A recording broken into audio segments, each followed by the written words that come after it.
Y si en la vida aprendemos de los errores, ¿por qué no nos enseñan errores en las escuelas? Un científico puede tener cualquier origen, una científica puede tener cualquier origen. Tener un doctorado te desarrolla, además de la habilidad en la investigación, te desarrolla otras habilidades que puedes desarrollar en otros espacios, en otras áreas. Es una gran responsabilidad estar frente a los estudiantes. Yo no respondo preguntas de mis estudiantes. Yo respondo con otra pregunta. Aclaremos algo, no es magia, no es suerte y no es un pinche milagro. Es la chinga de todos los días, de trabajar duro y con inteligencia. Bienvenido a tu podcast, Negocios Chingones. Vamos a invertirle a la empresa más importante que tenemos todos, la mente. Señores, ¿cómo estamos? Volvimos otra vez al podcast. Híjole, y déjeme le digo que hoy no vamos a hablar solo de educación. Vamos a hablar de cómo se construyen las mentes y el carácter de quienes van a liderar el futuro. Nuestra invitada es una de las voces más influyentes en innovación educativa en América Latina, directora de la Academia de Scienco, perdónenme, referente en educación STEM, impulsora de modelos que combinan ciencia, pensamiento crítico y formación del carácter, que eso es muy importante, ganadora del National Teacher Prize México 2020, Top 10 Global Teacher Prize 2021, reconocida por Forbes como una de las 100 mujeres más poderosas de México, Speaker TED también, y Philip de Cambridge HP EdTech, también líder de proyectos de inteligencia artificial, donde impulsa la formación docente en inteligencia artificial con una visión ética y humanitaria. Pero más allá de los reconocimientos, su misión es clara: formar generaciones que no solo sepan usar tecnología, sino que tengan el carácter para usarla con sabiduría. Bienvenida a Negocios Chingones, Diana Rubio Navarro. ¿Cómo estás? Un placer, muchas gracias por el espacio. Muy bien, muy contenta de estar aquí. Perfecto. Tu audiencia. Oye, a ver, yo estoy impresionado de tenerte aquí. La verdad, creo que pocas personas pueden llegar a lograr lo que has logrado. Y sobre todo en un medio, o vamos a ponerlo así, no sé si complicado, pero que es muy trascendental, que es en el tema educativo, ¿no? Aquí lo que sí es importante es quién es Diana, qué estudió Diana. No sé si nos pudieras platicar, dar un poquito de intro de ti. Claro que sí. Yo tengo una licenciatura en Educación Física, soy egresada de la Normal del Estado de Querétaro. Tengo una maestría en Ciencias por el Instituto de Neurobiología de la UNAM. Hice también un doctorado en Ciencias Biomédicas y un postdoctorado en Nanotecnología en la Facultad de Ingeniería de la UAC. Ok. ¿Y en qué momento ya decidiste que la educación no solo se enseña, sino que también se transforma? Esa es una muy buena pregunta, porque cuando yo estaba cursando el doctorado, final del doctorado, recibí una invitación para dar clases en un bachillerato. Uh-huh. En ese momento no era mi prioridad dar clase, puesto que yo quería trazar un trayecto en la investigación. Sin embargo, acepté dar clases y descubrí que era tu vocación. Ahí encontré mi propósito. Y nada, comencé dando clases de biología, bioquímica, entre otras. Y a partir de ahí, del contacto con los chicos y de identificar ese nivel educativo como una gran oportunidad para conectar con ellos y guiar, apoyar, acompañar sus trayectos, pues ahí fue que descubrí mi propósito y ahí fue donde decidí dedicarme a la educación por completo. Pero ¿en qué momento? O sea, a ver, entiendo que dar clases motiva mucho también, enseñar motiva mucho, pero decidir esto quiero ser, o sea, quiero yo realmente transformar la educación, ser un docente, porque no era tu plan. No era mi plan. De hecho, yo cuando elegí la carrera de Educación Física, lo he compartido en otros espacios, yo elegí la carrera por mi género. Yo en un inicio quería estudiar ingeniería, pero mi papá en ese momento, adoro a mi padre, sé que lo hacía por otras circunstancias, pero él me dijo, ¿no crees que esa carrera sea como para hombres? Dije, claro, tienes razón, eso no es mucho para mujeres. Entonces pasaron los días y después dije, papá, ya sé qué quiero ser, me gustaría ser médica. Y me dice, oye, es una muy buena idea, pero bueno, no tenemos los recursos económicos. dije, híjole, sí es cierto, papá, yo y mis ideas, ¿no? Entonces después dije, bueno, voy a ser mamá, voy a tener hijas, algo que pueda ser compatible con esto, bueno, voy a ser maestra. Pero como mi papá nos educó y nos formó en actividad física todo el tiempo, toda la vida, dije, bueno, voy a ser maestra, pero de educación física, ¿no? Entonces ahí fue cuando yo decidí ser docente por ese tipo, esos fueron los factores que me llevaron a elegir la carrera por esas características. Entonces, después de la carrera, cuando iba saliendo, encontré diferentes opciones y me encontré con el Instituto de Neurobiología. Dije, claro, esto es lo que yo quiero conocer, qué sucede en el cerebro, en ciertos procesos, en ciertas etapas, asociados a ciertos factores, y me enamoré de la ciencia. Hice la maestría, hice el doctorado, hice el postdoctorado, o sea, estuve en la investigación más de 10 años, pero cuando recibí la invitación a trabajar en bachillerato, y si ya muy puntualmente qué fue lo que me determinó que no me quedara en el área de la investigación y que regresara a la educación, que es mi origen de formación, es porque vi que los estudiantes en muchas ocasiones en las clases se quedaban dormidos, se salían de la clase, ¿no? Todo les interesaba menos mi clase. Yo dije, bueno, ¿por qué no les interesa la clase? Ser neurobiólogo es bien padre, entender cómo suceden las cosas, de tener la perspectiva de ver una planta y entender por qué está así, compararla con otra. Entonces, yo quería que tuvieran ese lente, ¿no? Y no, o sea, fracasé, me equivoqué, los estudiantes se salían, pero después dije, bueno, ¿y si lo hago de otra manera? Entonces recibí una invitación para que yo diera una charla de ciencia a los estudiantes y me negué. Les dije que no. Si en mi salón se me dormían 50, pues en la sala audiovisual se iban a dormir los 150 y les dije que no. Pero ahí fue muy atinado. Mi jefe en ese momento me dijo, bueno, no les des una charla de esas aburridas que dan los investigadores. ¿Por qué no les platicas de lo que hace un investigador? Y yo, ¿cómo? Sí, eso que todo el tiempo estás platicando. Yo dije, ay, no suena tan mala idea. Uh-huh. Y ya sabes, pues me vine con mis compañeros, oigan, vamos a hacer algo padre para los estudiantes, y por qué no llevamos ratas, y por qué no nos vamos con los lentes, guantes, bata, y pues vamos y les decimos lo que hacemos aquí, cómo evaluamos, cómo se ve la conducta de las ratas, que las vean, y que además les enseñamos imágenes de las neuronas, en fin. Ahí fue cuando dije que vean lo que es ser científico, que les guste, ¿no? Entonces llegué, imagínate el escenario, sala audiovisual, cajas de ratas, unas 5 cajas de ratas, y teníamos proyectadas imágenes del cerebro, entonces los estudiantes empezaban a hacerse preguntas. ¿Y por qué la rata hace esto? ¿Y si le quitamos las crías y se las vuelve a poner? ¿Y si fuera un macho? ¿Y sí? Entonces, era lo que yo esperaba en una clase. En una clase lo que buscas es que ellos hagan preguntas. Usualmente termina la clase, chicos, ¿entendieron? Sí, preguntas, no, examen 0, ¿no? Y en este momento que los expusimos a todo ese ambiente fue que comenzaron a preguntar y dije, claro, ¿cuál es la actividad preponderante de un científico? Hacerse preguntas. Uh-huh. Entonces dije, es por aquí. Así es de que comencé a diseñar escenarios de científicos para que ellos se comportaran como científicos, que hicieran preguntas, que registraran datos, que analizaran, que compararan, sacaran sus propias conclusiones de algo que ellos estuvieran manipulando y que no fuera como que la ciencia que está allá y que es inalcanzable, ¿no?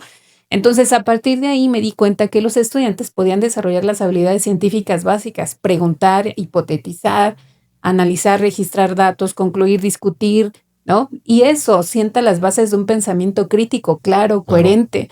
Entonces, en ese sentido fue que comencé a imaginar, bueno, ¿y si estos chicos les diéramos las clases así? No solamente una clase, muchas clases, que estuvieran expuestos durante más tiempo a este tipo de experiencias. Por supuesto que llegarían chicos a las universidades con mayores herramientas, ¿no? Entonces, eso por una parte, y después las chicas cuando me preguntaban, maestra, ¿y usted hace ciencia? Sí. ¿Y qué se hace allá? Y bueno, pero no está casada, bueno, pero no tiene hijas, bueno, pero seguramente estudió en una escuela particular. Y digo, bueno, soy esposa, tengo hijas y mi familia tiene un origen rural, así es de que sáquense todo eso de la cabeza. Un científico puede tener cualquier origen, una científica puede tener cualquier origen. Y es compatible ser mamá, tener hijas, ser esposa, con hacer ciencia. Entonces, a partir de ahí fue que dije, este es un momento de que todos mis estudiantes sepan que hacer ciencia puede ser un proyecto de vida si así ellos lo deciden.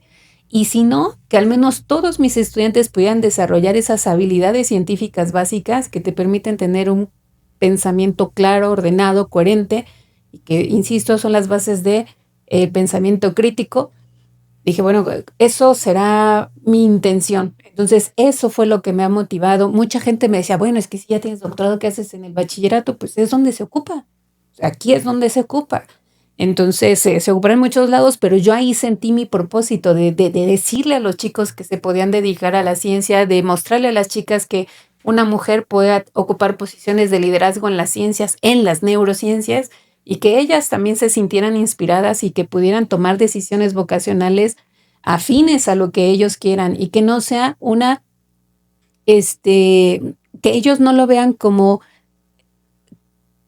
una barrera para dedicarse a áreas de ciencia, tecnología, ingeniería y matemáticas porque me va mal en las clases, en las materias. Entonces muchas de ellas se autodescartan en estas áreas, en ciencia, tecnología, ingeniería y matemáticas, porque no se creen lo suficientemente buenos y esto es asociado a que les va mal en la clase. Entonces, me va mal en matemáticas, me va mal en química, voy a estudiar, pero no que tenga que ver con eso. Y en Querétaro, una ciudad altamente industrializada, Sí. nuestro contexto, estas áreas son las de mayor oportunidad y desarrollo para las y los estudiantes. Y tenemos los espacios. Querétaro tiene 52 centros de investigación, pero además tiene empresas donde se puede desarrollar innovación y tecnología a través de la ciencia. Entonces, yo sigo deseando que cada estudiante en Querétaro y en cualquier parte de México sepa que tienen todo el potencial y que estas habilidades que se requieren en estos espacios se pueden desarrollar. Eso es lo que me motivó y eso es lo que me ha mantenido en la educación. Fíjate que dijiste algo muy interesante. Tú tienes un doctorado y estás en bachillerato. Normalmente cuando escuchamos a alguien que tiene un doctorado es porque está arriba dando clases en una maestría. No me he escuchado, o bueno, no he visto muchos casos de gente con doctorado estando en bachillerato. Digo, me puedo equivocar, obviamente. Pero creo que al final traes un conocimiento muy diferente a solamente tener una carrera, porque eso te llevó a tener un estudio y tener mayor acercamiento a muchas otras cosas al llegar a un nivel de estudio de un doctorado. ¿Tú recomendarías que personas con doctorado realmente, gente mejor, vamos a poner no doctorados, mucho más preparadas profesionalmente hablando, impartir clases en un nivel más bajo como bachillerato o primarias? Porque yo nomás los veo en un nivel universitario y los veo ahí arriba. Haces una pregunta extraordinaria, porque sí tenemos como esa apreciación justo y mi idea es que rompamos ese estereotipo.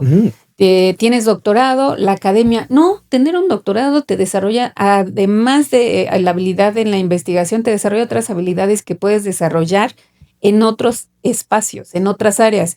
En la industria, puedes desarrollar también como consultor, Sí. ¿no? Y puede ser ese puente que conecta lo que se está desarrollando en la ciencia con lo que ocurre en la industria, con lo que ocurre en otros sectores como la educación. Entonces, a mí me parece que el hecho de que hay muchos docentes muy bien preparados en México, hay muchos grandes docentes extraordinarios y también quiero señalar que también hay doctores dando clases en primaria. Wow. Conozco un doctor dando clases en primaria que su propósito es ese, que cada chiquito se enamore de la ciencia y él incluso junto con sus estudiantes ha tenido participaciones en diferentes partes del mundo con chiquitos de primaria que son reconocidos a nivel internacional también por las habilidades científicas que tiene. Entonces, hay casos en los que sí, incluso en otros niveles educativos sí se requiere, pero más allá de que cubramos un título o que tengamos mayor conocimiento, lo que se requiere es ese conocimiento ponerlo en acción. Y hay veces que hay docentes que tienen conocimientos de su entorno, de la identidad en su contexto, de sus familias, de los estudiantes que conforman, y ese conocimiento lo transforman en algo que opera y que hace florecer no solamente a los estudiantes, a la comunidad. Entonces, ese es otro tipo de conocimiento también muy valioso que hay que rescatar, que tenemos muchos Méxicos con diferentes contextos, pero también hay muchos Querétaros. No es lo mismo dar clase aquí en alguno de nuestros planteles. Yo, por ejemplo, di clases en el CBT 118, pero no es lo mismo dar clases en Tequisquiapa, no es lo mismo dar clases en Tolimán, en Cadereyta. Ahora pues colaboro con diferentes docentes en estas áreas y hay muchas cosas muy valiosas. Yo creo que lo más importante, no importa tanto el nivel educativo, lo más importante es la orientación, el sentido de propósito que tengas por estar ahí. Es una gran responsabilidad estar frente a los estudiantes. Yo le di a los estudiantes, digamos, en mi primera experiencia 6 meses, pero para mí era que voy a hacer 6 meses con ellos, ¿no? Claro. Eso se traduce, no sé, en 20, 30 horas de clase, pero 6 meses me iban a tener a mí como un modelo a seguir. Sí, Finalmente, claro. muchos docentes tenemos ese impacto. A veces somos un modelo a seguir para muchos de ellos. Entonces, hay muchos docentes haciendo cosas súper padres, pero con este sentido de propósito, de realmente entregar la mejor de nuestras versiones como docentes a las y los estudiantes y tratar de desarrollar en ellos las habilidades necesarias para que descubran el potencial que tienen, ¿no? Entonces, creo que sí hay casos en que haya personas con doctorado en diferentes niveles educativos. Sí, también se requiere la otra parte, más docentes, más profesionalizados en diferentes áreas y desde mi punto de vista, perdón, soy neurocientífica, entonces conocer cómo se aprende, conocer qué es lo que sucede, cuáles son los mecanismos que subyacen el aprendizaje, la memoria, cómo captar la atención, la memoria de trabajo, cómo conectar las cosas, lo que estoy aprendiendo con lo nuevo, cómo poder exponer a los estudiantes a distintas experiencias para evitar el olvido, porque enseñamos para que aprenda, pero no enseñamos para que recuerde. Y también una cosa importante, cuando estamos aprendiendo algo nuevo es altamente probable equivocarnos y en las aulas parece que buscamos los errores, pero no diseñamos para que se equivoquen. Y hay una chica que recuerdo mucho que me decía, maestra, y si en la vida aprendemos de los errores, ¿por qué no nos enseñan errores en las escuelas? Entonces, es escuchar, es voltear la mirada también a ver qué es lo que está, cómo lo están recibiendo las y los estudiantes y escuchar también a partir de ellos qué experiencias les gustaría vivir en la escuela, cómo lo están sintiendo, que tengamos claro como docentes también qué es aprender. En la medida en la que nosotros lo tenemos claro, también lo podemos compartir con ellos para que podamos identificar qué conductas se esperan de las y los estudiantes y qué es lo que ellos esperan de mí como docente. Entonces, sí se requieren las dos cosas, pero yo creo que el punto común de un buen docente es el sentido de propósito. A ver, a mí me da mucho orgullo tenerte aquí, estar con una de las, en el top 10 de los mejores maestros que hay en el mundo, hay que decirlo. Es para mí créemelo, un orgullo el poder tenerte aquí, es un placer tenerte aquí. Pero cuando yo volteo a ver la parte y veo el retrovisor de qué es lo que tenemos, veo que obviamente tenemos un país en temas educativos pues muy atrasado, ¿no? Estamos, no sé, creo que de 80 y tantos países, estamos en el 51 que están revisados por la OCDE más o menos. Entonces digo, canijo, ¿qué hay que hacer para empezar a transformar un sistema educativo que a final de cuentas son nuestros futuros líderes? Es nuestra futura sociedad la que viene atrás, es la que va a venir obviamente a cambiar este país, y no más este país, van a cambiar el mundo, ¿no? ¿Qué falta hacer para realmente transformar un sistema educativo que sea de beneficio para la sociedad? Haces una muy buena pregunta. Cuando hablamos de un sistema son muchos actores y muchos factores. A mí me gusta siempre partir de la idea de que en una sociedad todos educamos, todos. No nada más la escuela. Educa a la persona que te recibe en la escuela. Educa a la persona, tu vecino. También, si vamos en transporte público, nos educamos también ahí. Si saludamos, si volteamos y sonreímos, eso es parte de la educación. Exactamente. Entonces, partir de esa idea, todos educamos. Cualquier cosa que hagamos tiene un impacto en las personas que están a nuestro alrededor. Y de alguna manera se modela la sociedad que estamos construyendo. Entonces, si nos regresamos a la parte educativa, creo que es bien importante que como sistema identifiquemos que hay muchos factores que no están determinados por la escuela solamente. El sistema de las familias, digamos, la atención, los cuidados, que tengan alimento, que duerman bien, ¿no?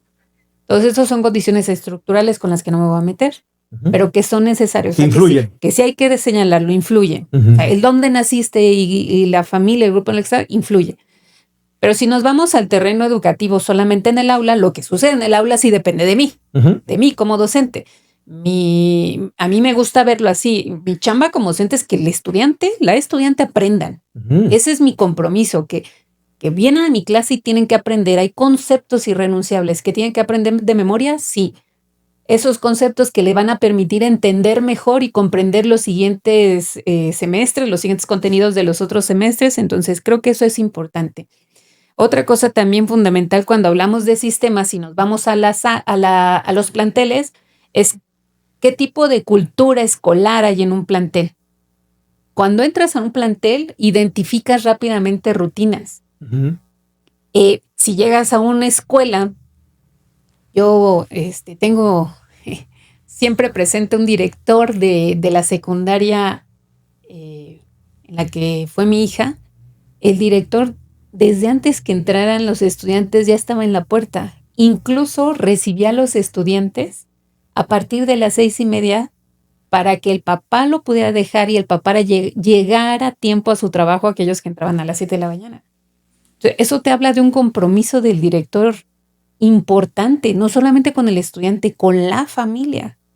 Entonces, cuando hablamos de educación y de qué hay que cambiar, estamos hablando de culturas y de qué tanta disposición tengo de hacer algo en beneficio no solamente mío, sino también de los demás. En ese aspecto, cuando hablamos de la cultura institucional, estamos hablando del equipo directivo. Todas las figuras educativas que están, el que atiende servicios escolares, el prefecto, el maestro de educación física, las personas que están de mantenimiento, todos crean cultura. Todos. Y en el aula, el docente es el modelo a seguir.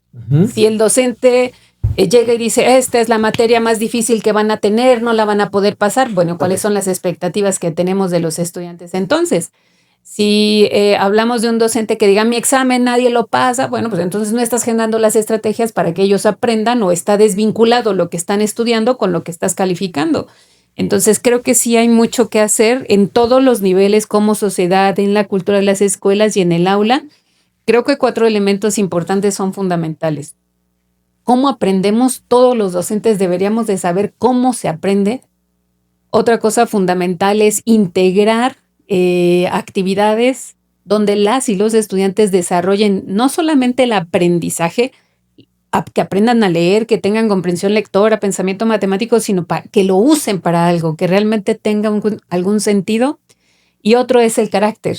El carácter se moldea. Nosotros como docentes no podemos decir que no enseñamos carácter. Aunque no lo elijamos, enseñamos carácter. Y uno más es esta parte de, digamos, de un compromiso de responsabilidad social. La educación es una responsabilidad social, no es solamente un trabajo. Yo no lo veo así. No lo veo como que sea un trabajo al que voy, paso lista, doy una clase, hago examen, entrego listas y termino mi chamba. Para mí es una responsabilidad social muy profunda porque, como lo señalas, estás formando las generaciones que más adelante pues me van a atender como médicos, me van a dar un servicio en alguna oficina, o son los que van a estar creando las políticas públicas. Entonces hay que construir desde abajo, imaginar esto como un trayecto que estamos acompañando. Ahora, dentro de todo esto, hablaste de que sí, hay cosas que dentro de un aula probablemente se tengan, que tú cambiaste, y mucho tiene que ver con la manera de enseñar. Y me gustaría meterme un poquito ahí en el tema de la metodología, de la manera en la cual hoy se enseña. Creo que todos venimos evolucionando a lo largo del tiempo, la tecnología evoluciona, todos evolucionamos, vamos teniendo nuevas cosas. Los medios de comunicación son impresionantes el día de hoy, tienes acceso a todo. No podemos decir que no, tenemos acceso a prácticamente todo, siempre y cuando pues, obviamente tengas tu internet, ¿no? Sí. En la parte estructural, porque hay una diferencia, y es muy marcada, sobre todo en los países latinoamericanos, el tema, es que estás en escuela privada, es que yo estoy en pública. Entonces, ¿por qué tener esa brecha? ¿Es un tema metodológico, es un tema de estructura o es un tema de lo que se enseña? El por qué existe esa brecha en la parte pública versus la privada. Acabas de señalar muchos de los factores que influyen. Y si hablamos ya de, independientemente de factores ajenos al aula, lo que sucede con el docente es lo mismo. Ahí no hay diferencia. No hay diferencia. Ahí no hay diferencia. Si tú pones a un docente que es muy bueno, que tiene un sentido de propósito, que le gusta lo que hace, pero que además tiene este compromiso de desarrollar a través de los contenidos habilidades duraderas, se nota en cualquier lugar, no importa si es público o privado. Y si a ese docente tiene los elementos también, digamos, las herramientas, las metodologías, las estrategias, pues entonces funcionan las cosas. Insisto, estamos muy acostumbrados a ver cómo escuelas públicas y escuelas privadas, pero también dentro de las públicas, también dentro de las privadas podríamos hacer segregaciones, ¿no? Es decir, dentro de las escuelas públicas hay muy buenas escuelas públicas. En el estado de Querétaro hay muy buenas escuelas públicas. Pero también en las privadas hay extraordinarias escuelas, pero también hay escuelas que hay mucha chamba que hacer, ¿no? Entonces, creo que estas brechas se pueden ir cerrando si nosotros acompañamos a las y los docentes de una manera, digamos, desde la parte de vista administrativa, el acompañamiento profesional que se requiere, pero también si lo acompañamos desde las familias, desde la sociedad, desde un compromiso de comunidad y no solamente dejar la chamba al docente y a ver, vamos, llévenlo allá y que salga ya como un chico líder con experiencia, pero no, o sea, se requiere de un compromiso social de los papás. Entonces, incluso en escuelas públicas hay papás que están bien comprometidos con sus hijos, con sus hijas. Y también me he encontrado en escuelas privadas con que hay chicas que no son acompañadas de la manera que nos gustaría. O de la manera que a ellas les gustaría, no la que a mí, ¿verdad? La que a ellas les gustaría. Un caso muy concreto es unas chicas que ganaron una acreditación a un evento internacional. El papá dijo, no va porque es chica, escuela privada. Wow. Entonces, en ese sentido, tenemos áreas de oportunidad. ¿Cuál es el propósito? Acompañarles de la mejor manera, a ellos, a ellas. Y si eso nos involucra no solamente al docente, al directivo, a la figura educativa y a quienes están alrededor, eso es importante. Te voy a compartir algo. No, yo pertenezco a un grupo de chicas que ahora estamos haciendo diferentes esfuerzos para fomentar vocaciones en las áreas de ciencia, tecnología, ingeniería y matemáticas y de manera muy puntual en la ingeniería. Y estamos tratando de crear un proyecto que se llama Madrinas STEM para que cada una de las mujeres que estamos dentro de una carrera STEM nos acerquemos a una chica de secundaria. Okay. Y que sienta nuestro apoyo, que nos pregunte a nosotros, que nosotros podamos acompañarle también en ese compromiso y retribución social. ¿Por qué es importante la educación secundaria? En la educación secundaria es cuando las chicas comienzan a identificarse con roles asociados al género y dicen, no, las matemáticas no son para mí. No, esto no es tan bueno para que yo siga estudiando. No, pues mejor me dedico a una carrera que tenga que ver con el rol de género. Entonces, en ese sentido, creo que son muchos factores. Esta brecha, pues, si bien es en calidad educativa, pues también hay otras brechas dentro de los dos sistemas público-privado. Hay otras brechas de género, hay diversidad, ¿no? También esto que tenemos que abordar. Económicas también. Ajá. Entonces, es muy complejo. ¿Cómo replicar el modelo de aprendizaje que creaste tú, tu equipo, y hacerlo masivo? O sea, ¿cómo se puede realmente llevar? Esa es una pregunta súper importante.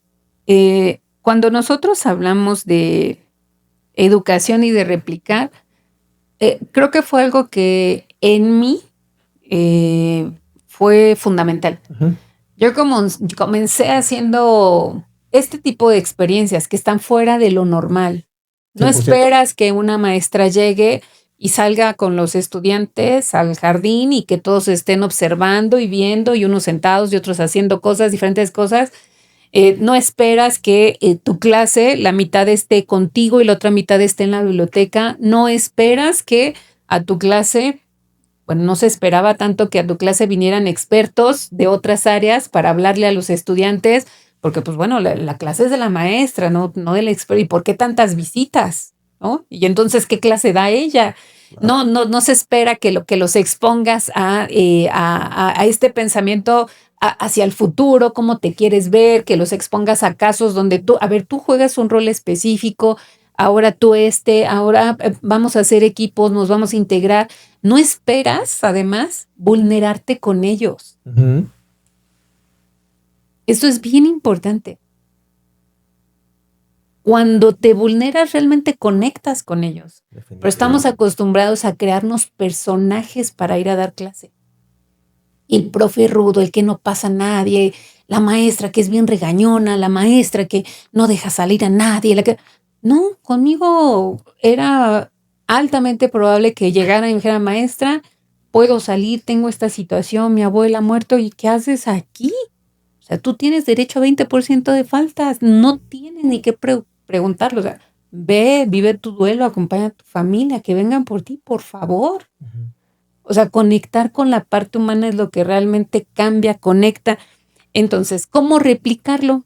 Número 1, te vulneras. No soy la maestra que yo hubiera imaginado. ¿Qué hay que hacer para cambiar? ¿Qué estoy haciendo que hago muy bien? ¿Qué debo de dejar de hacer? ¿Y qué estoy dispuesta a cambiar? Entonces, comencé a vulnerarme, a tener esta conexión más humana con los estudiantes. Es el principal paso que hay que dar. Entonces ahora yo doy clases como Diana, no como la doctora Diana, no como la maestra Diana, no, yo Diana, va y da su mejor versión con los estudiantes. Y si hablamos de temas de metodologías, yo uso una aproximación, un enfoque que se llama el enfoque STEM, que lo que pretende es desarrollar habilidades en los estudiantes a través de los contenidos de ciencia, tecnología, ingeniería y matemáticas. Usa como base la metodología de aprendizaje basado en proyectos. Ujú. Proyectos que surgen de problemas reales. Ujú. Entonces les enseñas a observar a los estudiantes los problemas que hay en la comunidad. Porque con esto que sabemos, ¿qué podríamos hacer? Tengo una habilidad como científica que es delimitar el problema. Entonces, a ver, chicos, si ese es un problema muy grande, pero en su casa, en su colonia, en la escuela, ¿qué podemos hacer? Algo que sí pudieran accionar ellos. Entonces, eso por una parte, pero además uso también la metodología de indagación. Yo no respondo preguntas de mis estudiantes. Yo respondo con otra pregunta. Ok. De tal Los manera cuestionas sí, de tal manera para que ellos puedan, lo dijiste al inicio, el pensamiento crítico. exacto, que siga el círculo de cuestionar y que diga, ok, y que comiencen a conectar. Eso es muy importante. Yo desarrollo la curiosidad, ¿bien? Pero también utilizo el design thinking para que una vez que identifican el problema, ellos puedan proponer una solución. Y en ese sentido, desarrollas estas habilidades que se conocen como las 4P: pensamiento crítico, creatividad, comunicación y colaboración. Diseñé una intervención que hicimos en 5 planteles de DGETI que se llamó Innovando tus sueños, Okay. que era con esto que te estoy platicando, con estos escenarios, y lo que hice fue evaluar la creatividad, la comunicación, la colaboración en las y los estudiantes y su percepción sobre estas áreas que no son las que ellos eligen, ¿no?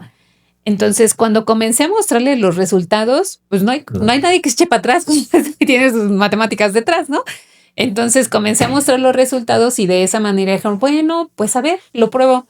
Y entonces comenzamos a replicarlo en diferentes escuelas. El resultado era el mismo, los estudiantes más enganchados, mejores resultados, aprenden mejor, menos faltas, mayor interacción, ¿no? Y otra parte importante que he adicionado actualmente, que he agregado, es la parte del carácter. Yo antes, cuando estuve en el CBT 118, generé un espacio que se llamaba Club de Ciencias, donde los estudiantes venían después de las clases al club, 2 horas cada 15 días. Entonces, en este club, lo que hacíamos era desarrollar un anteproyecto. Ellos generaban un prototipo y participaban en eventos de ferias estatales, nacionales e internacionales. Entonces llegó un momento en que los estudiantes que se comprometían con un proyecto y les acompañábamos, ellos tenían participaciones a nivel internacional. Pero no solamente eso, se colocaban en los 3 primeros lugares. Chicos de escuela pública. No te digo que eran los mejores, no eran los de 10, eran chicos que tenían la intención. Y llegó un punto en el que las chicas me decían, maestra, ¿usted es la responsable del club de ciencias? Y yo, sí, ¿por qué? Ay, es que quiero entrar. Digo, ¿y qué te motiva a entrar al club? Es que como mi compañero se fue a tal lugar en el extranjero, yo quiero vivir también esa experiencia. Órale. Entonces eso está muy padre porque ahora ellos saben que pueden tener esas experiencias, saben que pueden ellos con sus habilidades tener participaciones, estar en escenarios locales. Entonces yo me daba cuenta que mis estudiantes llegaban a estos espacios y cuando eran premiados decían, ay, maestra, qué suerte. Yo, no es suerte, es trabajo. Reconoce que es trabajo. Has estado trabajando en este proyecto 2 años, no es para menos. Muchos docentes también me decían, uy, no, pues qué suertudos, no es suerte, es estrategia, son metodologías, es una forma ordenada y sistemática de acercar a los estudiantes a estas áreas y a que desarrollen un proyecto. Pues soy científica, entonces tengo mucha facilidad con eso. Y entonces me di cuenta que me hacía falta algo más, mostrar que esos chicos que participaban en mi club de ciencias no solamente ganaban eventos internacionales, sino que se convertían en buenas personas. Porque después ellos querían hacer más clubs, me ayudaban, ellos estaban interesados. Maestre, ¿por qué no hay más chicos participando? Maestre, ¿por qué no abrimos un espacio y yo le ayudo? O sea, se convertía, o sea, tenían este compromiso de querer que más estudiantes vivieran eso. Yo dije, bueno, ¿y cómo demuestro esto? Entonces fue que me invitaron de Fundación Barqui a participar en el programa de educación de carácter, un programa que fue organizado por la Universidad de Birmingham y el Jubilee Center para hacer investigación en educación del carácter. Entonces era la pieza que me faltaba. Entonces sí, en un aula desarrollas proyectos con metodología de aprendizaje basada en proyectos, el design thinking y todo, pero si no acompañas el proceso para desarrollar virtudes intelectuales, virtudes morales, cívicas y de desempeño, la perseverancia, la tolerancia, el compromiso, la empatía en el design thinking, bueno, pues se súper ocupa, ¿no? La curiosidad, que es una virtud intelectual, se necesita en la indagación, pero además esta capacidad de comunicar, de colaborar, se necesita para guiar un proyecto. Entonces era la parte como que me hacía falta de hacerlo intencionado, porque se hace, pero es de manera intuitiva. Y ahora yo lo hago, pero de manera intencionada. Desarrollo esas virtudes en las y los estudiantes que les permite florecer, tener esa autoconfianza y autodeterminación de las virtudes que ellos operan y accionan para lograr sus objetivos y ser perseverantes. ¿Qué estamos haciendo bien, o más bien, qué estamos haciendo mal en México para desarrollar el pensamiento crítico? Me gustaría moverme al aspecto positivo, perdón que lo haga así, pero todas las personas que me conocen saben que soy altamente positiva. Entonces hay ciertas cosas que hacemos, pero no han sido suficientes. Para desarrollar el pensamiento crítico hay que desarrollar primero un pensamiento claro, ordenado y coherente. ¿Qué es lo que yo he hecho? La metodología de indagación te lo permite, porque a partir de una observación la describes, omites lo que piensas, lo que sientes o lo que crees, haces la observación de cualquier fenómeno, pero es una observación crítica. Después de la observación, identificas un problema, pero lo acotas. ¿Quién tiene el problema? ¿Dónde lo tiene? ¿Cuáles son las causas? ¿Cuáles son las consecuencias? ¿Y con cuál elijo trabajar? Elijo trabajar con una. ¿Qué le mido? ¿Qué controlo? ¿Qué mido? Variable dependiente, variable independiente. Ok, ¿cómo lo pretendo solucionar? Hipótesis. Y después ahora sí, ¿qué recursos necesito? ¿Cuánto tiempo me va a llevar esto? Perfecto, lo hacemos. Ahora vayamos, hagámoslo, equivoquémonos y sigamos el protocolo. Lo hacen, registran datos, analizan, meten matemáticas y ok, ¿qué concluyes? ¿De qué? Pues de la pregunta que te hiciste, de la hipótesis que tienes, con los resultados, registros que obtuviste. Ahora conclúyele. Entonces eso les da orden. Si eso lo haces, imagínate que haces esas experiencias una vez a la semana, desarrollas un pensamiento claro, te cuestionas, ordenado, coherente, que es la base del pensamiento crítico. La curiosidad es otra herramienta importante. No va solamente de que los estudiantes hagan preguntas, sino que hagan la pregunta correcta, de la manera correcta, en la situación correcta. Los estudiantes son curiosos, pero no sé, por el rap o por el deporte. Bueno, hay que orientar la curiosidad al bien común, a algo que valga la pena como sociedad, que también es válido.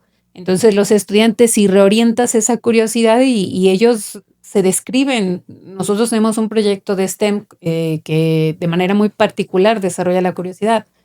Cuando le preguntas a los estudiantes qué características tiene una persona curiosa, ellos te dicen, es una persona inquieta, es una persona superactiva, chismosa, metiche.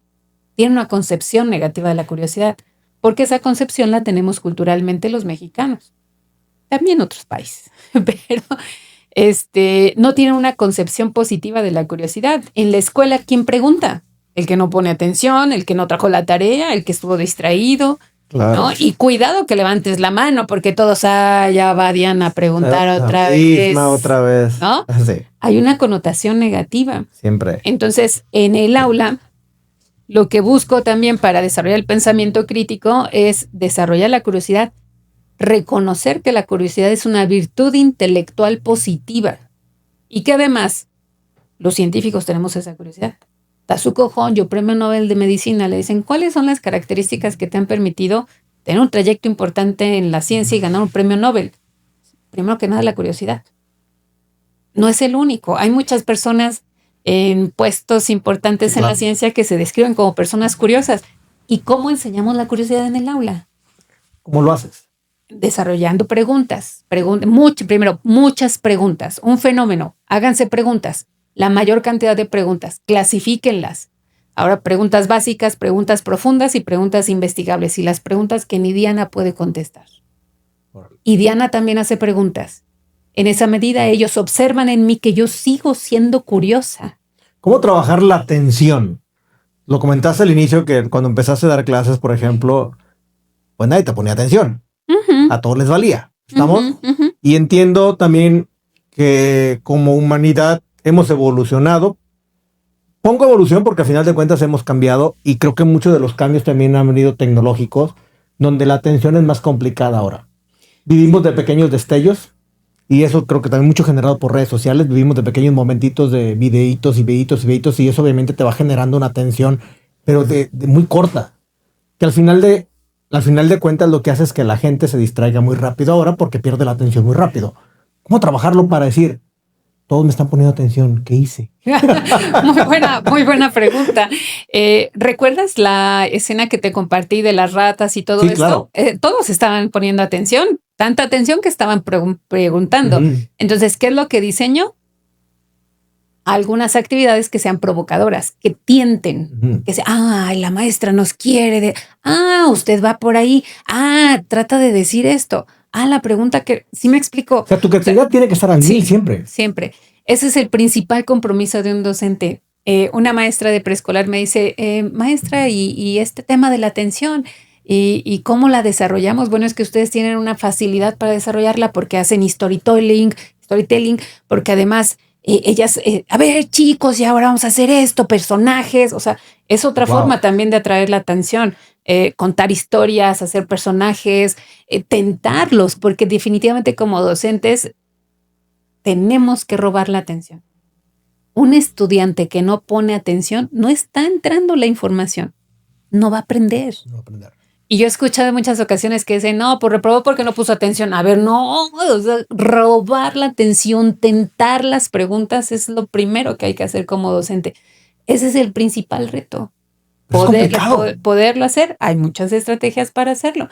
A mí lo que me funciona es el storytelling, casos, noticias, videos que sorprendan, pero además, ¿recuerdas que yo decía que un punto importante es que los docentes sepamos cómo ocurre el proceso de aprendizaje? Sí. Si el estudiante no atiende la información, no pasa el espacio de la memoria que se le conoce como memoria de corto plazo, no la conecta, no trabaja con ella, no le da sentido, no va a aprender. Entonces, para capturar la atención, curiosidad, preguntas provocadoras, casos, escucharlos, sus intereses, y no quiere decir que lo escucho y él va a definir qué es lo que hace. No, yo soy la experta y yo pongo el escenario y el marco en el que sí es válido de tus intereses y qué no es válido. Y además defino lo que es irrenunciable. Entonces, en ese sentido, provocar, tentar el pensamiento, historias, personajes y una contribución también importante es, si la atención es importante, lo primero que hago es decirle, a ver, estamos en un proceso de aprendizaje, ustedes van a aprender conmigo, pero para que ustedes aprendan necesito de su atención, necesito de esa disposición profunda para atender. Pero cuando yo les robo la atención, porque esa es mi frase, chicos, les robo su atención, no más de 2 minutos, para que ustedes continúen con su trabajo. Entonces decía, a ver, ¿qué va a decir el maestro? Tiene que ser algo importante. Pero si yo estoy, a ver, atención, chicos, atención, y estoy contando mi historia de vida y no están enseñando nada, no estoy enseñando nada, pues los chicos se van a distraer. Si lo que yo estoy construyendo es algo que no les conecta con un conocimiento previo, lo van a dejar pasar. Pero ¿cómo trabajas la lógica? Porque somos mucho de lógica o sentido común. Y es complicado, por ejemplo, en un tema educativo, el poder llegar y decir, sí es cierto. Mi sentido común me dice que sí. Mi lógica me está diciendo que sí. O sea, como docente, híjole, yo la verdad creo que es un trabajo fenomenal, complicadísimo, porque hay que saber trabajar muchas partes y no con una persona. Muchas personas que están dentro de una aula. ¿Y cómo trabajar todo esto? Es, otra vez, considero que lo más importante es que nosotros sepamos cómo sucede el aprendizaje, tener herramientas que ya están probadas. Por ejemplo, el pensamiento visual. O sea, hacer visual lo que están pensando los estudiantes es una herramienta muy poderosa. Hacerlo visual. O sea, ¿cómo qué le voy a pedir al estudiante para yo saber que realmente está aprendiendo, que está entendiendo lo que yo estoy tratando de compartir? Entonces eso puede ser a través de tableros visuales. Ok. Bien. Pueden encontrar muchas rutinas de pensamiento visual en Proyecto Cero. O sea, Proyecto Cero tiene muchas herramientas que pueden usar hoy mismo para capturar la atención y hacer visible el pensamiento. Hay otras estrategias que es el modelamiento. Cuando tú preguntas a los estudiantes, no es fácil que pregunten. Los chicos, ¿tienen alguna pregunta? No te van a preguntar. Pero si generas el espacio de confianza necesario para que ellos sepan que cualquier pregunta es bienvenida y que cualquier pregunta es válida, eso es fundamental. O sea, que haya confianza, que construyas la confianza, y eso se construye a través de rutinas. O sea, en mis aulas, imposible que alguien se burle de otro compañero porque está preguntando. Es altamente valioso. Entonces hay el día de las preguntas, la pregunta maravillosa, la mejor, peor pregunta. Entonces notas que es también la mentalidad que cambias para generar una cultura diferente respecto a las preguntas. Y respecto a esas preguntas, ¿cómo es que llegan a capturar la atención? Entonces, esa es la lógica. Es entender cómo está pensando, en qué etapa de desarrollo está, pero además entender bien mi parte disciplinar y de qué manera esta parte disciplinar la puedo hacer llegar de una manera interesante, de una manera provocadora. Entonces, como especialistas del área que nos corresponde, podemos hacerlo. ¿Sí se trata de hacerlo de una manera diferente? Sí. Se necesita mucha creatividad también. Pero además, esto no lo hago sola. Entonces, lo hago con mis estudiantes. Chicos, a ver qué se imaginan. Los que ya tomaron mis clases, a ver, ahora denme tips para hacerlo con los chicos que tengan una mejor experiencia. Yo he aprendido mucho de ellos. Y otra cosa importante es que somos 2 millones de docentes en México. Siempre hay alguien haciendo cosas extraordinarias. Sí. Entonces, otra cosa que a mí me ha funcionado es aprender de los grandes. Ustedes también pueden seguir a muchos docentes que están haciendo este tipo de cosas, donde están compartiendo recursos. Enseñanza explícita también es muy importante. El modelamiento es fundamental. Pones una pregunta y con espacios para completar. El estudiante completa, ya no hace la pregunta, pero es que además hacen preguntas y ahora pásenlas a los demás y ahora enriquezcan las preguntas. Ahora pasa el cuaderno, gírenlo. De tal manera que si yo no sé preguntar, digo, ay, mira, Pablo, qué buena pregunta hizo. La siguiente oportunidad, Juan, que ya vio cómo pregunta Pablo, puedo hacer una pregunta como la de Pablo. Entonces hay aprendizaje social. Entonces estábamos muy acostumbrados a tener las bancas todas en fila, mirándonos las cabezas, y la dinámica del aula tiene que cambiar, tiene que haber distintos escenarios para interactuar y aprender socialmente. Ahora, Diana, tú eres una científica, tienes una manera diferente ya de ver las cosas, te has cuestionado muchas, has verificado muchas otras. ¿Cómo creamos talento científico a temprana edad? De muchas maneras. Yo colaboro con Pauta, que es un programa en el que he estado contribuyendo desde hace, yo creo, ya casi 10 años. Y hay proyectos que están respaldados por la metodología de indagación precisamente. Y la intención es que el estudiante o la estudiante vengan y hagan una demostración científica y hagan un cartel científico. Ok. Cada que van a la experiencia. Entonces ellos hacen eso constantemente de tal manera que se desarrollan estas habilidades que ya he mencionado. Otra cosa muy importante es que en estos espacios haya mujeres enseñando, pero mejor mujeres científicas, porque comienzas a ser un modelo a seguir de las niñas. Eso también es muy importante. Bueno, es que yo tengo una perspectiva de género, ¿no? Entonces, todas las actividades que hago las hago con modelos para las mujeres, con el lenguaje de las mujeres. Entonces, creo que eso es importante. Crear el talento, sí, el aula es importante, las actividades extraescolares son importantes, lo que hacemos como papás es importante. A qué los exponemos, las lecturas que hacen, los espacios que habitan o que visitan.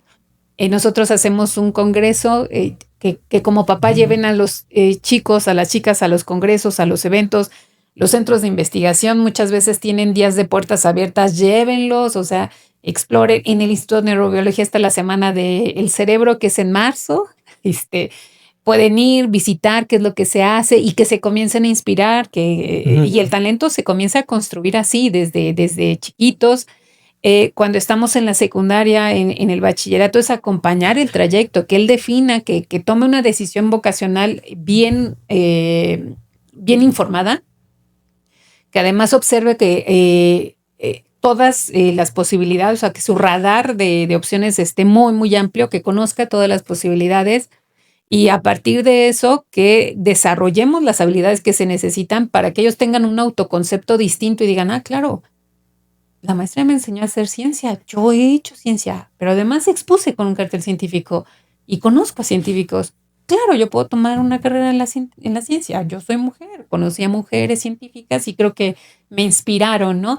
Entonces ese talento se comienza a crear de esa manera. Y por supuesto que es acompañar a las y los docentes para que tengan las herramientas, que conozcan el enfoque STEM, el aprendizaje basado en proyectos, la metodología de indagación, el design thinking, la educación del carácter, que en su conjunto la mejor elección en el momento correcto va a dar un acompañamiento más fortalecido.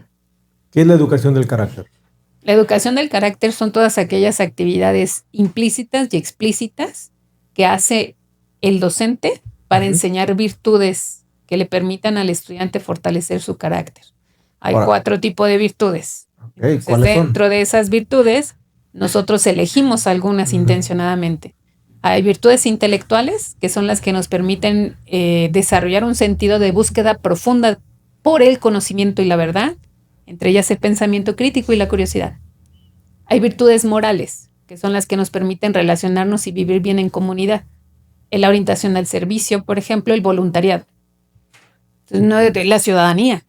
O sea, no es que salga de bachillerato a los 18 años y me convierto en un ciudadano automáticamente. No. Pues no. O sea, necesitas también desarrollar eso. Ahora, entonces hay estrategias. ¿El carácter se puede enseñar? El carácter se aprende en casa. Esa es una muy buena pregunta. El carácter se aprende, se adquiere a través de todos los espacios que habitamos. Sí, se adquiere, entonces, pero también se enseña. Entonces, ahora, un ejemplo muy claro de que se enseña es, si tú piensas en un docente que te haya marcado de forma positiva, ¿qué características de él o de ella vienen a tu mente? Es alguien que sabía enseñar, tenía buena metodología para hacer. Él tenía muy interesante lo que él te hacía muy interesante lo que te daba a enseñar. Ajá. ¿Qué más te puedo decir? Trata de describirlo en una Alguien palabra. que pueda ser aspiracional también. Listo. Eso que estás mencionando es carácter. Ujú. Entonces, un docente enseña contenidos, pero también enseña carácter. ¿Sí? Entonces, Bueno, cuando nosotros estamos hablando de carácter, el docente, aunque insisto, aunque no lo decida, está enseñando carácter. Pero también hay docentes que nos marcan de manera negativa. sí, y aquí entra una pregunta. Por ejemplo, hoy estamos creando, no sé, quiero decir, jóvenes, vamos a ponerle frágiles o más resilientes. Bueno, ahí yo también tendría mi apreciación en función de la experiencia. En mi caso, yo confío mucho en los docentes, Ujú. pero confío más en los estudiantes. Y te voy a decir por qué. Todos los estudiantes con los que yo he estado y que han participado conmigo en los eventos internacionales, llevarlos de cero a un evento internacional y que ganen un tercer lugar compitiendo con estudiantes de Alemania, de Japón, de cualquier parte del mundo, poder lograr ese trayecto es posible. O sea, es posible. Pero no es posible solamente con el docente, es posible desde el estudiante. Definitivo. Entonces los estudiantes tienen que saber que cualquiera de ustedes tiene el derecho a brillar, que tienen el potencial, pero se tienen que comprometer. La Se tiene que requiere creer. esfuerzo, Sí. se requiere pedir ayuda. Muchas veces se van a equivocar. Eso también es parte del proceso. La resiliencia. Exactamente. La resiliencia también se enseña. Hay que enseñar el lenguaje, qué significa, qué conductas esperas de una persona que sea resiliente, cómo podrías, otras personas, en qué situaciones han sido resilientes, qué han hecho, cómo les ha servido. Eso también se requiere una pausa y un momento de reflexión en las aulas. Porque parece que damos clase y ya, termina la clase, hay que meter la mochila, todo, vámonos. No, a ver, dense los últimos 10 minutos de clase, hablemos de lo que importa, porque no Justo. solamente formamos profesionistas, formamos personas, pero las formamos desde preescolar, entonces 10 minutos, respiración, reflexión profunda, cómo se sienten, cómo lo viven, qué podemos hacer para mejorar juntos. Este no es un tema solamente del docente, insisto, en media superior, y si haces el compromiso, se genera con los estudiantes. Entonces, no solamente yo, otros compañeros, Gustavo Calderón, que también es un docente reconocido en México, él trabaja con el tema de perseverancia.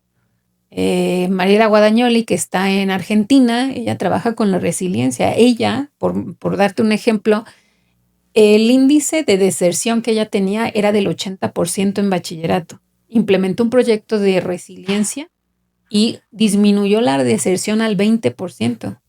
Wow. Entonces, que un estudiante se mantenga en el aula le puede cambiar la vida. O sea, mantenerlos a través de este tipo de proyectos que desarrollan el carácter y la resiliencia, la perseverancia, ayuda mucho para que ellos tengan la autodeterminación que se necesita para mantenerse en la escuela. ¿Puede haber líderes sin carácter? Líderes sin carácter los hay, sí, claro. ¿Cómo sería? Pues más bien la pregunta que yo me atrevería a responder es, ¿cómo imaginas un líder con carácter? Es un líder que acompaña a los demás para enfrentar situaciones adversas de manera adaptativa. No hay un objeto, y tú lo sabes, no hay un objetivo al que llegar por una misma vía ni con las personas correctas. Tenemos el equipo que tenemos y hay que construirlo desde ahí, con propósito, con la certeza de que vamos a ir por diferentes rutas, pero si tenemos claro el propósito, entonces vamos a regresar hacia allá. Pero hay que comunicar el propósito. Y si tenemos un propósito, entonces también hay virtudes y valores que además en teoría tienen todas las empresas y todas las escuelas, pero no se comunican. Y aunque se comunicaran, ¿cómo se definen? Y una vez que las defines, Sí. ¿cómo las construyes? ¿Cómo las desarrollas? ¿Cómo las fortaleces? Entonces, esto tiene que ver con el carácter. El carácter tiene que ver con hacer florecer a todas las personas para el progreso de un objetivo común. De las prácticas tradicionales, ¿qué desaparecerías tú de una aula? Yo creo, desde mi punto de vista, Sí, tu punto de vista es tuyo. la primera que desaparecería es el desnivel que tiene el profe. Jamás lo usé, siempre me sentí incómoda ahí. Me sentí incómoda porque el escenario es para ellos, no para mí. Wow, ok. O sea, tendría que ser al revés, ¿no? Desde mi punto de vista. Eso lo desaparecería. Otra cosa más bien que aparecería o que dinamizaría y que dinamizo de manera diferente son las paredes. Las paredes siempre estaban llenas de carteles científicos, ¿no? Que construía con mis estudiantes. Entiendo y hay momentos para que el aula esté súper organizada, pero también hay que imaginarla desorganizada. Hay momentos para que el aula esté atenta, pero también hay momentos para que ellos compartan y comuniquen. Hay momentos en el que yo llevo la instrucción para esos contenidos irrenunciables, pero hay muchos momentos en los que está el escenario para que ellos brillen, para que ellos comuniquen, para que ellos... Entonces, si lo notas, es como ir agregando cosas. Otra cosa también importante es las puertas de mi aula están abiertas a cualquier persona que quiera contribuir. ¿Qué quiero decir con esto? Los mismos estudiantes llegan a un punto en que me decían, maestra, ¿y si invitamos a tal persona? Maestra, yo conozco a tal persona. Ah, perfecto, hagámoslo. Entonces logramos traer a personas que yo nunca me hubiera imaginado, pero por intención del estudiante. Entonces, otra cosa más allá de la infraestructura es esta apertura a escucarles, esta apertura a hacer coincidir mi contenido con los intereses de ellos. Y poderlo guiar por el camino que yo como especialista, como profesional de mi asignatura, debo de mantener para que ellos aprendan, ¿no?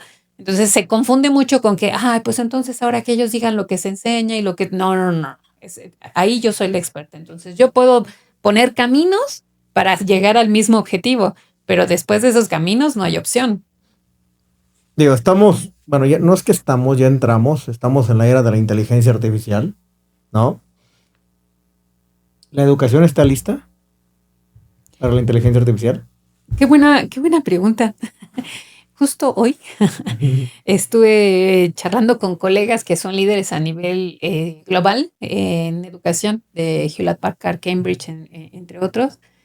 Y la pregunta no es si está lista o no. La pregunta sería cómo podemos avanzar y progresar a integrar la inteligencia artificial en los espacios que corresponda por la razón correcta y de la manera correcta. Okay. Entonces, se han diseñado diferentes marcos para enseñar sobre inteligencia artificial. Uh-huh. Solo por mencionar algunas ideas clave de estos marcos es, antes de los 10 años, no se debería de exponer directamente a las y los estudiantes a la inteligencia artificial. Ok. No debería. Se hace conciencia sobre qué es. Sí. Se muestran imágenes de lo que es para que ellos puedan tener la conciencia, pero no deberían de estar expuestos a la inteligencia artificial. De 10 a 14 años se tendría que alfabetizar en el uso consciente y razonado de la inteligencia artificial. No, es decir, para que cuestionen todo el uso desmedido. La inteligencia artificial consume recursos. O sea, en la medida en la que yo hasta el momento no me he subido a ningún tren, ¿verdad? Pero estos de las caricaturitas, de la tal, no, porque sé que eso está consumiendo recursos. Sí. ¿No? Entonces, que identifiquen de 10 a 14 años esos dilemas que hay en la inteligencia artificial, y a partir de los 14 hacia los 18 lo que se busca es que la utilicen, pero incluso que hagan mecanismos de calidad, que la auditen, que la cuestionen y que ellos definan cuándo no se usa y cuál se usa. Que la cibersabiduría. Correcto. Entonces yo ahora estoy trabajando en un proyecto y que espero poder sacar adelante para integrar un programa de acompañamiento para las y los docentes en temas de inteligencia artificial asociados a la cibersabiduría. Y otra vez, en la medida en la que un docente utiliza de una forma adecuada la inteligencia artificial para reducir todas aquellas actividades que sean automatizadas, eso es bueno, porque nos brinda mayor espacio de atención y de vínculo real, de conexión humana con las y los docentes, con las y los estudiantes. Entonces, sí acompañar a los docentes en estos procesos tan complejos de hacer una planeación para 50 con diferentes intereses y necesidades, hacer una planeación con base en los principios o conceptos de las neurociencias, hacer una planeación con base en desarrollar habilidades del siglo XXI con el enfoque STEM, con estas metodologías. O sea, si lo notas, son varios aspectos. y además con carácter, con intención de desarrollar virtudes, es muy complejo, pero se puede lograr con inteligencia artificial, de tal manera que si acompañamos de la manera correcta a las y los docentes en el uso, nada más usar inteligencia artificial para la planeación, ahorran 3 horas a la semana.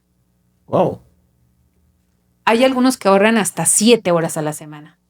Eso es muy bueno, porque tenemos sobrecargados a los docentes. Hay un estudio que estima que para 2030 los docentes que acaban de salir de las normales del Estado tienen un periodo de integración al sistema educativo y antes de los 5 años abandonan. Entonces estima un déficit de docentes. Claro. Si no cuidamos a los docentes jóvenes que están integrándose, si no les acompañamos, si no les brindamos estas herramientas, pues entonces vamos a tener docentes como los tenemos ahora, ¿no? Con una gran carga de trabajo. Entonces la inteligencia artificial sí, si disminuimos la carga del trabajo del docente también. Ahora la pregunta para los docentes sería, ¿qué vas a hacer con esas 3 horas? Al menos tu bienestar, ¿no? O sea, sí, claro. Tu bienestar o a lo mejor conexión distinta con los estudiantes, qué sé yo, pero o sea, sí es posible en este tema de la planeación. También es muy útil en la retroalimentación, en la evaluación. Entonces sí hay muchos aspectos. Nosotros de manera particular trabajamos un taller con docentes de media superior sobre, digamos, un marco para hacer la planeación, que lo recibieron muy bien y les dimos una herramienta para que pudieran hacer evaluación en diferentes niveles, diferente nivel de complejidad, con distintos instrumentos de evaluación, y lo recibieron, la verdad es que bastante bien. Nos hicieron algunas mejoras, que eso siempre es muy bueno y que además para eso lo hacemos, ¿no? Para exponer el producto y hacerle mejoras. Entonces sí, muy bueno. ¿Cómo enseñar de temprana edad, vamos a ponerle desde primaria, una ética tecnológica? Tiene que ver con carácter. Tiene que ver con cuestionar. Sí, tiene que ver con cuestionar y tiene que ver con cómo estamos construyendo los escenarios a los que los vamos a exponer. Entonces, los estudiantes de primaria y a partir de primaria alta, es decir, quinto, sexto, si les dejan los docentes una tarea con la que puedan usar chat, GTP, lo van a hacer. No lo duden, profes, no lo duden. Sí, claro. El estudiante lo va a hacer. Sí, y además, en algunas ocasiones, el papá le va a decir, bueno, ya, mételo al chat. ¿Qué es lo que hay que construir? Tareas provocadoras, que inviten, que tengan una intención diferente. Y hay que cuestionarnos, ¿vale la pena dejar la tarea? Sí ha cambiado bastante este rubro de las tareas. Sí. Es todo un reto, yo creo que para el docente, el poder crear algo más allá que una tarea. El cómo crear algo donde realmente aprenda y no termine utilizando un ChatGPT. Sí. O sea, eso es real, o sea, sí pasa, está pasando. Sí, o sea. Sí. Yo de entrada te digo que nunca he estado muy de acuerdo con las tareas, porque para mí el hecho de que el estudiante no tenga mi guía, estoy desligando mi responsabilidad sobre una actividad que a lo mejor vale la pena que haga conmigo para que aprenda mejor. Y si yo dejo una actividad, tiene que ser una actividad que realmente enganche, que no solamente lo involucre a él, sino que involucre a otros actores, al papá, a la mamá, encuestas, por ejemplo. Si estamos viendo temas, no sé, de biología, síndrome metabólico, mitocondrias y esto, le digo, bueno, es una encuesta, revisa cuántas personas hay en tu cuadra y tienes que traerme un porcentaje de cuánto pesan las personas, si alguien está enfermo, cuántas veces acude al médico, y eso enriquece porque además le da una perspectiva diferente. Entonces eso no lo va a encontrar en ChatGTP, ¿no? Entonces preguntas muy contextualizadas pudiera ser. Tengo una pregunta para ti y esa sí la puse por aquí. ¿Qué pasará primero? ¿Que la inteligencia artificial supere nuestra inteligencia o que nosotros olvidemos cómo pensar? ¿Supere nuestra inteligencia? Ajá, sí. ¿Qué pasará primero? O sea, ¿supere nuestra inteligencia o que nosotros olvidemos cómo pensar? Somos más flojos ya para pensar. Es una buena pregunta. No me arriesgaría a darte una respuesta, porque la inteligencia artificial está evolucionando de manera interesante. No Me sorprende a veces cómo te contesta. Sí, no, O sea, no creo que en este punto nos pueda superar. Hay muchas habilidades que tiene el humano. Y es que yo te lo contesto desde la perspectiva como neurocientífica. El cerebro tiene una gran complejidad. O sea, si tenemos millones de neuronas, tenemos muchas más posibilidades de conexión entre las propias neuronas. Entonces, las posibilidades de pensar, insisto, de una solución es muy compleja desde el punto de vista de las neurociencias. Yo hice trabajos evaluando la cantidad de sinapsis, por ejemplo, en una neurona. ok. O sea, son muchas. Pero además hay muchas neuronas, pero además Ajá. se conectan infinitamente, ¿no? Entonces, la complejidad del pensamiento humano no lo podría rebasar. No creo que en este momento, porque no soy especialista en IA y por eso es que no me atrevo a decirlo. Yo uso la IA como una herramienta, no en este momento, Sí. pero si la usamos por la razón incorrecta, en el periodo de desarrollo incorrecto, sí puede afectar el desarrollo del pensamiento. El desarrollo de funciones ejecutivas, la toma de decisiones, Sí, claro. el pensamiento crítico, sí lo pudiera afectar. O sea, estar delegando lo que me corresponde, el esfuerzo que se necesita hacer Exactamente. para atender, se necesita esfuerzo. Para conectar la información nueva con la que ya tienes y generar algo nuevo, para ser creativo, para hacer innovación, se necesita mucho esfuerzo, se necesita equivocarse, se necesita.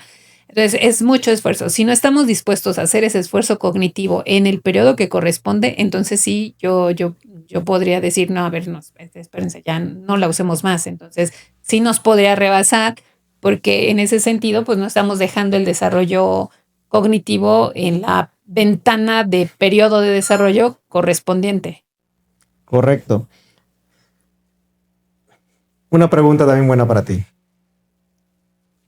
Si rediseñaras el sistema educativo de México desde cero, ¿qué eliminarías? ¿Tienes esa varita mágica? Estoy... Qué buena pregunta. Y, o sea, y si me das esta pausa, tú tienes la varita mágica. Vas a rediseñar el sistema educativo. híjole, me disculpo por lo que voy a decir, pero yo creo que si hubiera una sola cosa que yo pudiera quitar del sistema educativo, serían a los docentes que afectan de manera negativa. Porque si tuvieras a docentes que influyen de manera positiva, lo demás se podría lograr. Eso, respecto a docentes. Y respecto al sistema educativo, se le requiere mayor visibilización y mayor valoración de lo que hace un docente en el aula. El trabajo del docente actualmente es muy complejo. Uh-huh. Es altamente complejo. Hay que valorar a cada docente que hace bien las cosas y que tiene un impacto positivo en sus estudiantes, en sus comunidades. Entonces, tenemos que visibilizar la labor de los docentes. Hay muchos docentes haciendo cosas muy importantes. Entonces, creo que por ahí también pudiéramos avanzar. ¿Qué país podríamos construir si priorizamos ciencia y carácter? ¡Ay, qué bonito! Porque desde ese punto de vista, para mí cualquier persona tendría que desarrollar el pensamiento crítico, la capacidad de hacer buenas preguntas investigables, de cuestionarse, de maravillarse, ¿no? Y si a eso le desarrollas las virtudes intelectuales, cívicas, estas preguntas estuvieran orientadas al bien común, que el pensamiento crítico lo usemos por la razón correcta y en la virtud y no en el vicio, ¿no? Uh-huh. Porque hay muchas personas que tienen pensamiento crítico, pero se van a la parte soberbia, a la arrogancia, que ya eso se convierte en un vicio por exceso. Entonces, creo que construiríamos un país que toma mejores decisiones, con pensamientos más claros y con una actitud de maravillarte ante la vida, ¿verdad? Yo no dejo de maravillarme. Creo que toda la gente que me conoce también sabe eso. Yo voy me encanta hacer senderismo, ciclismo de montaña, la naturaleza. Entonces yo me maravillo cada momento con la naturaleza, el sistema nervioso, cómo pensamos los humanos. Entonces yo soy una persona que se maravilla fácilmente. Entonces yo pensaría que si desarrollas estas habilidades, podríamos desarrollar personas no solamente que nos maravillemos, en la medida que te maravillas con las cosas, le das un valor, le das un respeto, le asignas una connotación diferente y eso construye mejores sociedades con un carácter que esté orientado al bien común y al progreso de la sociedad. Sí. ¿La educación es gasto o inversión estratégica nacional? Siempre va a ser inversión, siempre. Cualquier peso es inversión. No lo digo yo, hay estudios que ha hecho la UNICEF, la ONU, por cada dólar, perdón que lo diga en dólares, por cada dólar invertido en infancias, en tempranas edades, entre 3 y 5 años, se reditúa en el largo plazo con $8. Entonces, en la educación hay que pensar en el largo plazo. No, definitivamente. A ver, en la educación existe el corto plazo. O sea, creo que también, y eso hay que decirlo, se ha mal informado muchas cosas. Desgraciadamente, las redes sociales son buenas para unas, pero malas para otras. Y creo que la gente cree que se puede educar de manera muy rápida y todo. A ver, no es cierto, es un proceso. Sí. Y ese proceso conlleva tiempo. Siempre va a ser así. Entonces, inversión total. Inversión total. Perfecto. Estas preguntas son muy personales para ti. Bueno. Si tuvieras 60 segundos tú frente a todos los padres de México, ¿qué les dirías? Fíjate bien, ¿eh? Qué buena pregunta. Mira, que si tuviera los padres... Y la otra parte que educan. Sí. Yo creo que a mí me hubiera gustado escuchar más cuando comencé a ser mamá, valorar cada etapa, cada momento. Siempre te dicen, es que va a dejar de ser chico muy rápido. Sí, pero es que va a dejar de ser quien es cada día. Va a dejar de ser quien es cada día. Y se está construyendo en una... Deseamos que se construya en una mejor persona. Entonces, esa oportunidad que tenemos nosotros, nunca la desaprovechemos. Creo que otra cosa que me hubiera gustado escuchar es que siempre hay otras maneras de acompañar. Siempre. Y me refiero a maneras positivas que nos permitan a nosotros estar en plenitud como padres y a ellos florecer como hijos o como hijas. Yo tengo 2 hijas, Regina, Sofía. Entonces me hubiera también gustado escuchar que hay que acompañarles, o sea, respetarlos, esta parte de respetar, de valorar además esa individualidad en la que se están transformando cada día. Son valiosos por ser quienes son y como mamá, mi esfuerzo siempre ha sido tratar de que ellas descubran la persona que quieren ser, que además se manifiesten con la persona que quieren ser en el marco de virtudes y valores, siempre, virtudes y valores siempre. No, o sea, sí lo que quieres ser, sí, pero a ver, ¿eso te hace florecer? ¿Eso está bien en tu proyecto, en lo que tú quieres, en lo que tú deseas? ¿Eso a quién beneficia? ¿De qué manera le beneficia a los demás? O sea, siempre el espacio para cuestionar y honrarlos. Honrarlos como son. Mi hija, la más grande, tiene 18. Entonces siempre me han dicho, oye, pero es que está expuesta a esto. Bueno, pero sí es su decisión. Ella juega rugby en la selección nacional. Entonces me dice, no, pero es que es un deporte bien peligroso. Sí, pero si es su decisión, la honro. La honro y la acompaño. Entonces yo creo que les diría eso. O sea, honremos a los chicos. Sí está bien la expresión, pero en un marco de florecimiento, todo lo positivo para ellos, para ellas, para mis hijas en particular, siempre es bienvenido. Todo lo que les haga progresar y que esté orientado al bien común. Siempre pensamos en esas 2 cosas. Todas las cosas que sean positivas y orientadas al bien común. Partiendo de eso, creo que podemos acompañar. ¿Qué es más urgente enseñar hoy? ¿Matemáticas, programación o carácter? Carácter. Si tienes carácter, puedes aprender cualquier cosa. Matemáticas. Eso es segundo. Programación, sí. Si tienes el carácter, es decir, si eres lo suficientemente curioso, lo suficientemente crítico, pero además perseveras y además toleras, con eso puedes aprender cualquier cosa. Interesante lo que hemos platicado, de verdad, para mí, como te lo dije desde un inicio, es un placer tenerte aquí. No sé cuánto llevamos, pero yo creo como 1:20. 18. ¿Ve? Se va el tiempo muy rápido. Y la verdad, ¿por qué? Porque creo que tú has hecho algo muy importante para México, no nada más para México, creo que para el mundo también, y sobre todo para los estudiantes, que es transformar la educación. El demostrar que sí se puede cambiar una metodología, el demostrar que sí hay maneras de jalar la atención, donde sí hay manera de transformar alumnos, donde hacer que las cosas realmente cambien. Pero para eso sí se requiere un gran cambio y el cambio lo tienes tú.